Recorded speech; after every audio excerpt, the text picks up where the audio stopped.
Bienvenidos a nuestro segundo informe, nuestro comentario de cierre de actividad, cierre de semana, viernes 6 de junio, con unos mercados financieros relativamente tranquilos, cifras positivas, pero una semana que a nivel general sí tuvo un poco más de volatilidad. Donald Trump y Elon, pues básicamente fueron de los temas más relevantes durante los últimos días. Y bueno, ahí de a poquitos o de algunos testeos, alguna rentabilidad hicimos en los mercados internacionales.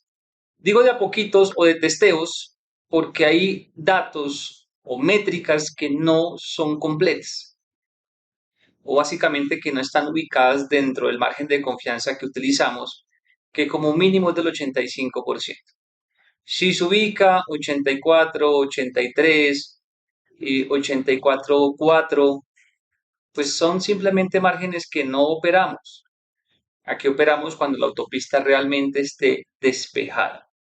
Si son dos trades en el año o cinco, pues son cinco y son esos trades. No hay posibilidad, digamos, de acelerar el proceso, porque esto es muy parecido a ser arquero de la selección Colombia. Se pueden tapar todos los goles, pero si en el último minuto hay un gol que entra a la cancha, todo su trabajo fue negativo durante todo el año.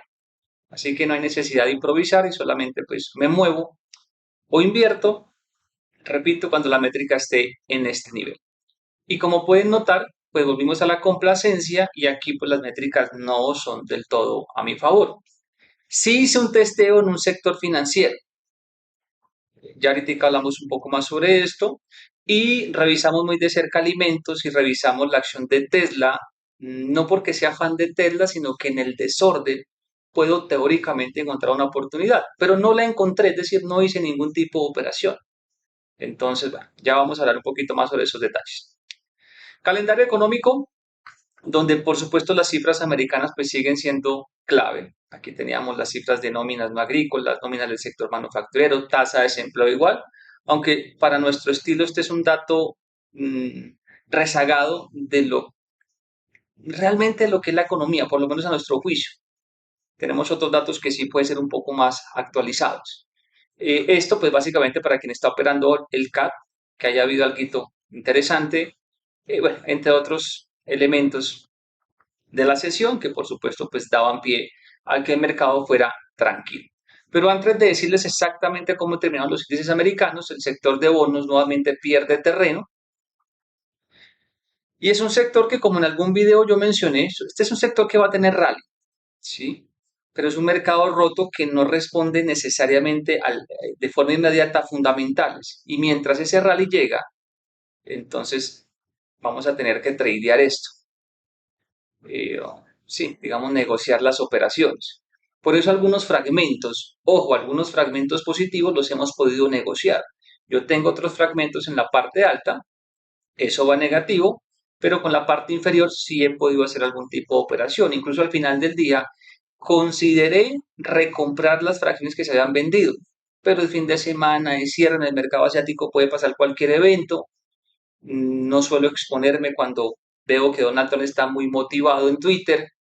Entonces, básicamente, dejamos esa liquidez para, digamos, la apertura de la semana que viene, con los datos que nos traigan. Si finalmente rebota, pues ahí tenemos otra posición.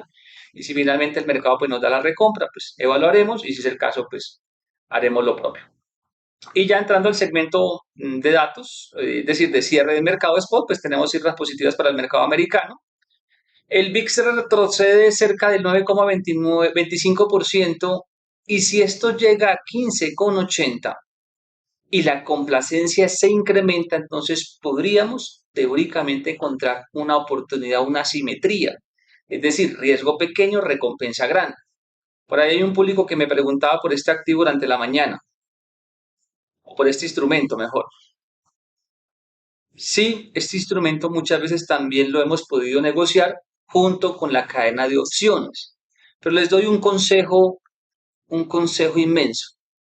Si usted no conoce realmente cómo se mide el VIX, más allá de lo teórico que es el, entre comillas, índice de miedo, si usted no conoce realmente cómo se componen los tramos, cómo es el diferencial de opciones, yo le invito a que no invierta en esto.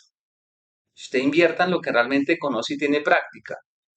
Llegar al VIX no se llega de un día para otro porque, repito, esto no solamente es coger una tendencia, es saber de dónde viene esa tendencia y de dónde viene esa oportunidad. Así que los invito a ser muy prudentes con activos o instrumentos que es la primera vez que van a poder negociar.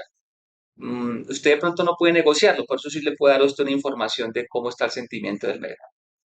Entonces, bueno, revisamos muy de cerca el mercado iShare con cifras, digámoslo así, mixtas, pero esto en métricas debería estar un poco más negativo, esto debería estar más abajo incluso. Nos gustaría recomprarlo junto con Brasil, junto con México inicialmente. Entonces vamos a esperar los precios correctos. En el mercado después un poco más de ganancias.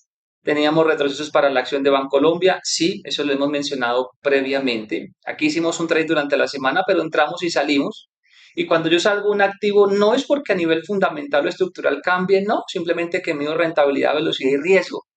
Entonces, buena velocidad, buena recompensa, riesgo nulo. Aseguro, monetizo y ya la próxima semana pues será otra historia, ¿sí? Ahora, si alguien quiere quedarse en el largo plazo, tampoco es malo.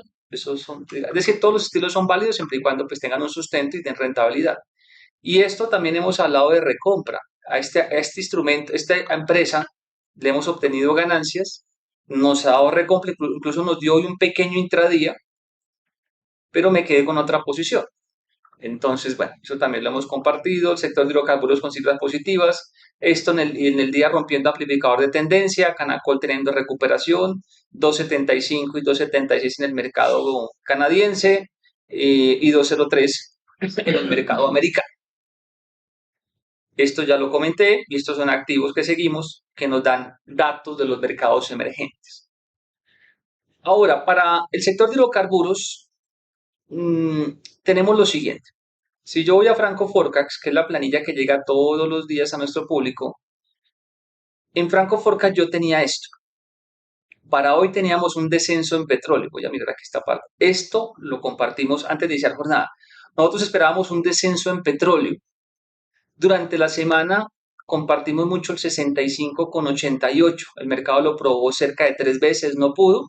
Y asumíamos que el mercado debería descansar el día de hoy y que teóricamente podría ser nuevamente un ataque alcista el martes o el miércoles. En esto nos equivocamos, porque por el contrario el mercado cierra positivo hoy por noticias nuevas, temas de Medio Oriente y cifras macroeconómicas. ¿Eso qué quiere decir? Que yo no esperaba hacer ningún movimiento en BNO. Yo ayer vendí una parte de BNO, pero hoy me encontré con esta sorpresa y entre comillas es una equivocación que hace que la parte de BNO que tenía en el portafolio pues simplemente sea vendida. Hoy vendí el 100% de BNO y de CL1 y los tramos de hoy salieron un poquito mejor a los de ayer con una ganancia muy ligera. Es decir, si yo hago un paralelo o una comparación entre el tiempo en el que compré BNO y CL1 y la rentabilidad poquita que saqué hoy, pues en temas de clasificación esa no fue una buena operación, ¿sí? Porque simplemente parqué dinero y no me dio el resultado esperado. Y eso en alguna parte del partido nos puede suceder.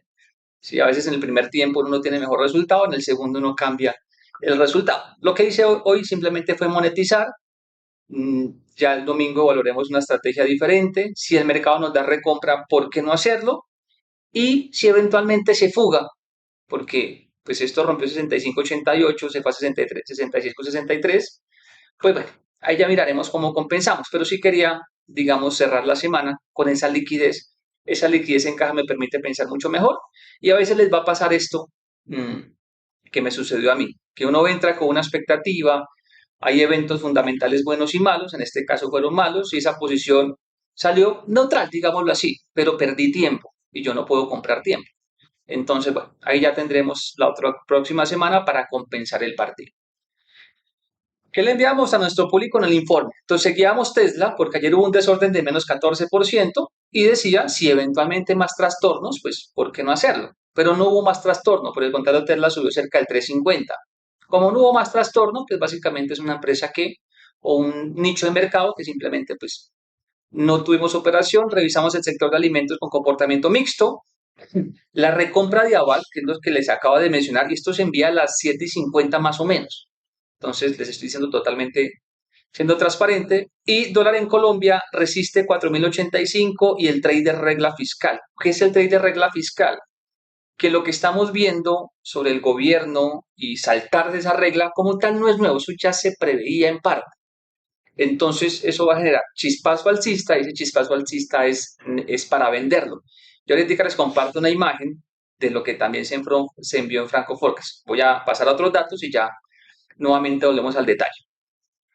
Renta variable finaliza con números negativos. Renta variable medida por el índice MSCI Colcap, menos 0.29%, 1.651,21 unidades, con un volumen de 88.000 millones. Una semana donde el volumen realmente se vino moderando paulatinamente. Claro, el viernes anterior teníamos una referencia que era el rebalanceo, que es un evento no recurrente, y el mercado pues está muy atento a calificadoras, al plan fiscal, se me escapa el nombre, al plan de financiamiento, pues, se me escapa el nombre completo, temas de gobierno, temas de finanzas públicas y, y bueno, otros aspectos puntuales de las compañías. ¿Qué le enviamos a nuestro público en Franco Forecast aparte de los textos? Le enviamos esta información. La primera correspondía a Colcap, ¿sí? La segunda correspondía a dólar y la tercera correspondía a petróleo. Gran parte de lo que mencionábamos en acciones se cumplió. Es decir, que se cumplió esto. Un mercado operando en zona de congestión, que es 1625,18. Bueno, aquí voy a bajarla porque creo que aquí no se ve. 1625,18, 1658,80. Para hoy esperábamos una moderación y un cierre en 1655,99 unidades. Y una referencia que sigue siendo mantener. Eso quiere decir que el retroceso es normal, es un pequeño aire que toma el mercado. El mercado tiene estructura alcista. Y estos mínimos que se vieron el día viernes, incluso en la apertura del día martes, en algunas compañías, yo creo que ya no se vuelven a ver. Los mercados van a hacer descansos, pero contrastando, eh, digamos, soportes frente a semanas previas, las referencias van a quedar mucho más altas. Básicamente toman los retrocesos para seguir comprando compañías. Y bueno, este es el comportamiento del índice, un índice que iniciaba negativo y al final del día pues intentó recuperar algún tipo de terreno, 0.29%, repito, algo netamente normal. Si vamos a la fotografía de la sesión, tenemos lo siguiente, las más valorizadas Almacenes Éxito, que anota otra ganancia, 7,36% a 2.845 pesos. Yo no tengo Éxito, yo la vendí hace como 3 días, es decir, que las últimas 3 sesiones, o sí, 3, pues no obtuve rentabilidad de este tipo. Gajes del oficio. A veces voy a poder tomar rallies completos, muchas veces se me van a pasar. Incluso para decirles algo adicional, yo pasé el dinero de Éxito, digámoslo así, a otro activo, en donde en temas de cálculos o de métricas, esta semana él debió comportarse mejor que Éxito. Entonces, aparte de que no tengo los 3 días de rentabilidad de Éxito, tampoco el otro activo que compré ha reaccionado. Ahora, ¿me preocupa? No. Ahora, si hiciéramos un corte y una evaluación, pues claro, esa estrategia hasta el momento no daría resultado. Pero a veces tardan un poquito en dar resultados, pero al final, donde yo pasé el dinero, pues la ganancia va a compensar de sobra cualquier tipo de escenario negativo o de ganancia que no tome en Éxito. Yo en Éxito gané en su mayoría dinero. Lo que estoy dejando son ganancias sobre la mesa. Y donde traslada el dinero, ahí hay un movimiento explosivo. Solamente es que el mercado conozca lo que yo ya revisé y bueno, ahí con tiempo iremos evaluando el partido. Ecopetrol sube 3,65%, 1.845, sí, y esto incluso rompiendo pivote amplificador de tendencia. De Ecopetrol, pues básicamente todos los lunares o ruidos no la han podido tumbar. Hay un público que se quedó juzgando gobierno, peleando en Twitter. Aquí hemos encontrado dinero, ¿sí? Y bueno, ahí veremos paulatinamente el mercado que más nos va dando. BBC sube 3,47% a 12.520. El modelo ha puesto esto en venta. Y yo soy fiel a lo que me ha dado resultados históricamente. Si yo tuviera, pues yo estuviera tomando estos, entre comillas, errores de mercado. Canacol sube 2,42% a 8.450. No tengo Canacol ni tampoco he recomprado en su momento cuando vendí. Y PI sube 2,18% a 69.500. Si esto llegase a caer un 7% me interesa. digamos, preliminarmente este sería el retroceso que yo esperaría para que me interesara PI. Si no es así, con la información de hoy, pues claramente pues no me interesó. Veamos el lunes y el martes qué historia nos muestra el mercado. Y veamos a la parte negativa, que a veces es la parte que el mercado, digamos, desmerita e ignora, pero que aquí es donde se esconde el valor. Y cuando digo aquí, es realmente esta jornada. Aquí es donde se esconde el valor, digamos, de Colombia o de buenas empresas, digamos, que hay acá. Villas cae 4,55% a 12.100. Intenté por ahí recoger esos pedacitos, pero era algo muy puntual. Occidente 2,27% a 21.500, retroceso luego del último rally, esto es normal, digamos normal. Si ves, cae 1,76% a 50.100, que descansar al final de semana es normal, al principio dio dinero, nosotros lo hicimos, pero en la preferencial. Con concreto cae 1,66% a 475, esto fue un intradía, es decir, alguien que entró durante la jornada sin caja completa con la obligación de vender al final del día ganando o perdiendo para que se metieran las posiciones y solamente fuera un resultado o de quitar o de poner en cuenta. Preferencial aval cae 1,36% a 580, lo mismo que con concreto, simplemente son intradías. Casi 3 millones de acciones que estarían por ahí jugar. Aquí se esconde valor, señores, pero como siempre lo he dicho, eso no es para todo el público, porque hay un público que quiere valor inmediato y a veces el valor tiene que madurarse. Pero si usted sabe lo que compra, cómo lo compra y al precio correcto, esas son ganancias casi aseguradas. Y en dólar, pues aquí cómo se comportó nuestro dólar, tenemos un dólar ligeramente alcista, un dólar que durante la sesión tuvo un comportamiento bien interesante. Primero, pues marcando máximos de 4.170 y luego pues cerrando, digamos, a ese nivel, 4.116, es decir, dejó una cola de techo, más o menos esto es una cola de techo. Esto normalmente es presión vendedora, esta cola de techo es presión vendedora. Ahora, que me sorprenda ese movimiento, no, porque precisamente esto lo enviamos a nuestro público en la mañana. Y es que ese tema de calificadoras, ese tema de regla fiscal, eso no es nuevo, pero está en medios de comunicación. Y no falta el que esté en corto que tenga que recomprar. Y más o menos esperábamos esto durante la jornada, 4.137 a 4.155. Me equivoqué en el máximo porque llegó a 4.170. Pero no me equivoqué en decirles que estos rebotes temporales nuevamente son venta. Seguimos considerando un dólar débil. Y ese nivel clave sigue siendo esto. Ustedes me lo han escuchado varias veces y no falta por allá el que dice que uno es repetitivo, pero son los datos. Y yo les comparto esto para ayudar. Seguramente un día, pues ya esos datos ya no estén gratuitos ni tan detallados. Pero aquí es donde se define la película, aquí es donde se definen los stop fuertes del mercado, con posibles retrocesos entre 100 y 150 pesos. Por ahora, ¿qué hago yo? Pues ver el dólar desde la barrera. No estoy haciendo ningún tipo de operación. Estoy, claro, revisando los datos, pero me estoy enfocando en renta variable. Porque la garantía que yo utilizo para comprar dólar o el bloque completo, porque realmente apalancamiento cero, pues lo estoy maximizando en acciones. Si veo algún escenario de stop, eso ya cambia la película. Pero por ahora simplemente sigamos viendo este escenario y miremos si esta ola de ventas se confirma iniciando la semana que viene. Señores, este es nuestro Twitter, Diego Franco BBC. Este es mi teléfono celular. Si usted tiene alguna duda o quiere adquirir alguno de mis servicios, incluido, por ejemplo, Franco Forecast, simplemente le da clic y está conversando conmigo. Y bueno, en lo que esté a mi alcance, pues con mucho gusto les colaboro. Señores, un fuerte abrazo y nos vemos la semana que viene. Para Data IFX les habló Diego Franco.